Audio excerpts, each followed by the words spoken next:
Four Downs with Rich. Here we go.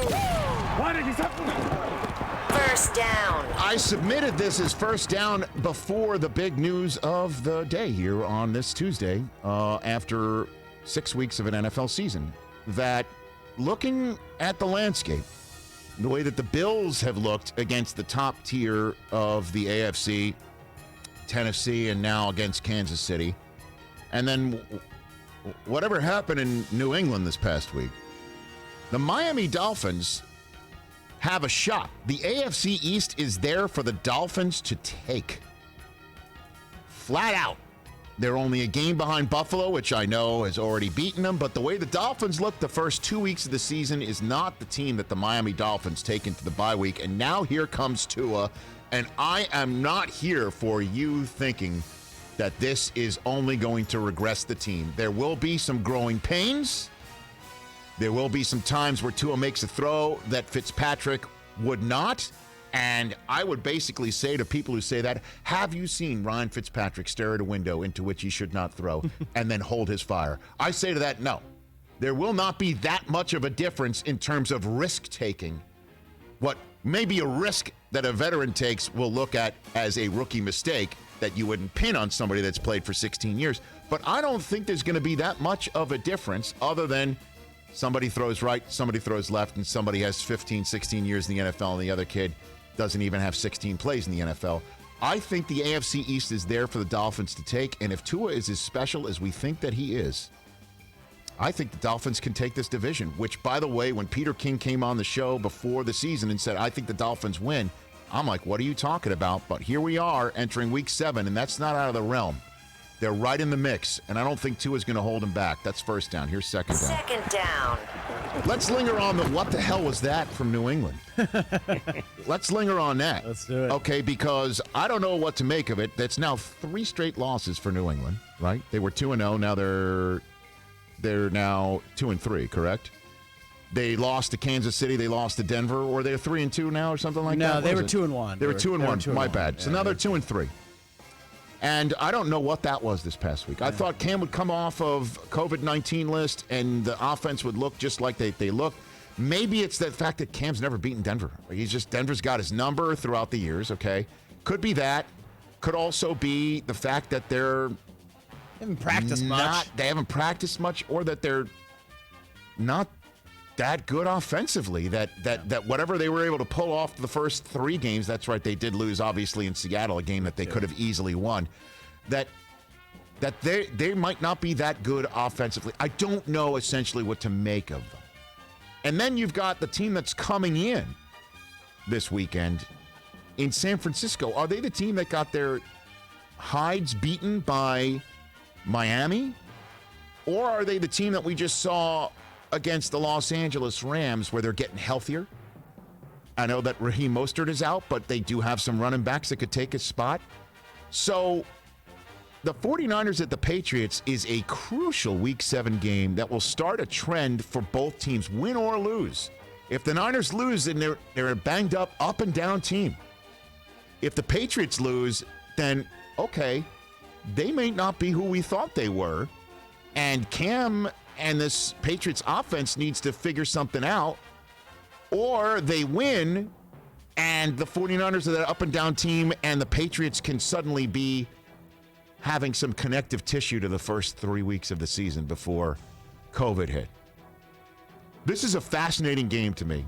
And I'm not just talking about Jimmy G back in New England. Did you hear Belichick shut that line of questioning down in a Zoom this week? Yeah.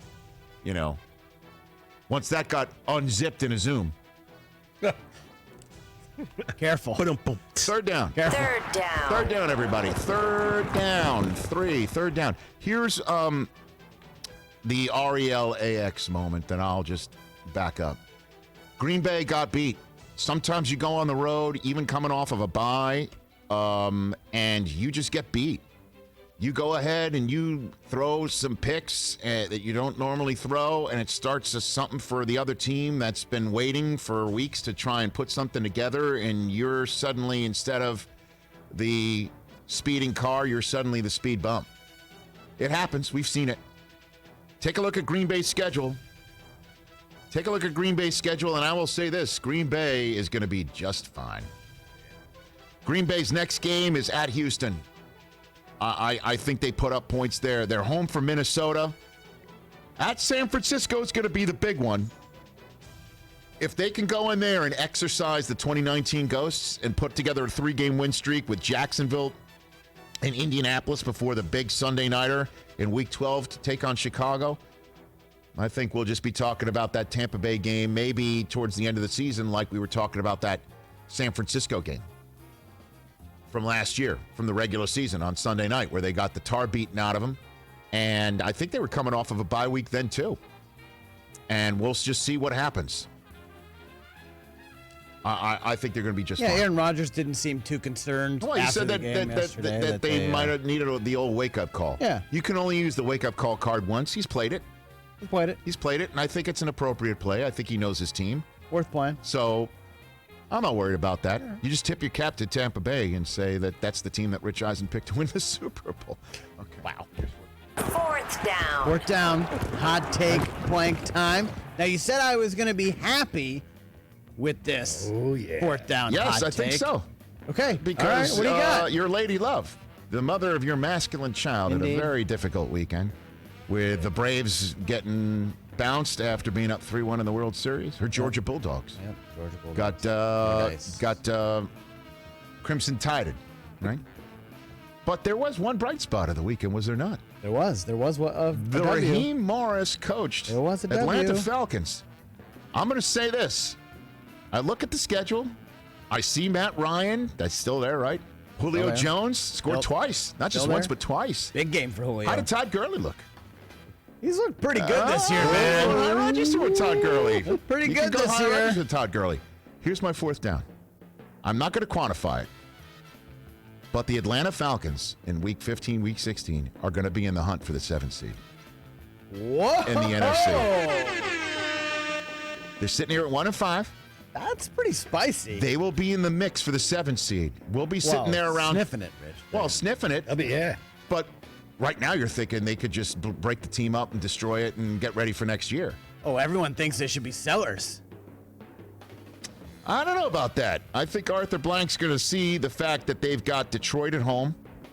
Then they've got at Carolina on a Thursday night. They're suddenly 3-5 before having Denver and then a bye week. And then outside of that bye week comes the annual rondelay with the New Orleans Saints, where just when you think that they stink and there's no shot, they go into some place like the Superdome in Week 11 and beat them. How many times have we seen that, Chris? It's happened often. They've got 2 against New Orleans and then 2 against Tampa. Literally, you throw the records out when these teams play each other. Every year, we've seen it year in, year out. Kind of don't like the AFC West games that are sitting out there late. Yeah, that's a tough schedule after the bye week. I know it. That's why I'm clutching the hot take plank right now. Yeah. But going into the bye at 3-4, 3-5, or even 4-5, maybe.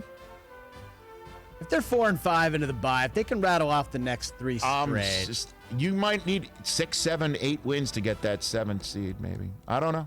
I'm just throwing that out there, giving you something to hang your hat on in my 4th down this week. I like it. They did look really good. I mean, I don't know if that says more about Minnesota or that says more about changing a coach and getting the offense going, but Todd Gurley does look really good. And that's one. It's one.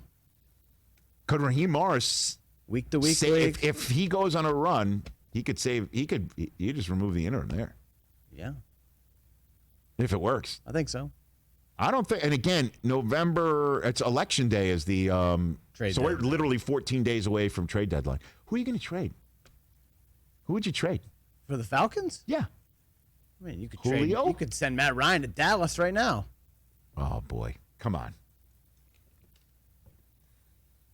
Don Bowie just said Fitzpatrick to Dallas. Well, if you're Dallas, you can win the Super Bowl with Matt Ryan as your quarterback.